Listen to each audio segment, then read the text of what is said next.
கொடைக்கானலில் வேகமாக வந்த கார் கட்டுப்பாட்டை இழந்து இருசக்கர வாகனம் மீது ஏரியில் மூழ்கி இருக்கிறது. கூடுதல் விவரங்களுக்கு செய்தியாளர் கார்த்திக் இணைகிறார்.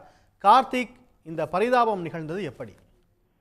நிச்சயமாக, அதாவது கொடைக்கானலில் ஒரு முக்கிய சுற்றுலா தலமாக இருக்கக்கூடியதான், அதாவது இந்த கொடைக்கானலுக்கு இதய பகுதி என்று கூறப்படுவதுதான் இங்க இருக்கக்கூடிய நட்சத்திர ஏரி. இன்று சரியாக அரை மணி நேரத்திற்கு முன்பாக பழமுத்தூரிலிருந்து கொடைக்கானலுக்கு மருத்துவத்துக்காக வந்த பழமுத்தூரை சேர்ந்த நபர்கள் சிலர் வாகனத்தை வேகமாக இயக்கி வந்திருக்கிறார்கள். அப்பொழுது நட்சத்திர ஏரியில் ஒரு இருசக்கர வாகனத்தை இடித்து பறந்து சென்று கிட்டத்தட்ட 20 அடி தூரத்திற்கு பறந்து சென்று ஏரிக்குள் இந்த வாகனம் முழுமையாக மூழ்கி இருக்கிறது.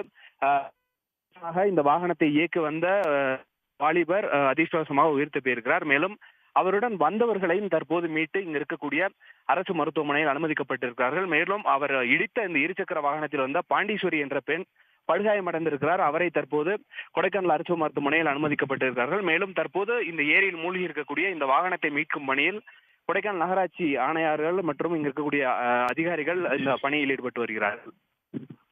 உடனுக்குடன் செய்திகளை தெரிந்து கொள்ள சன் நியூஸ் பெல் ஐகானை கிளிக் பண்ணுங்க.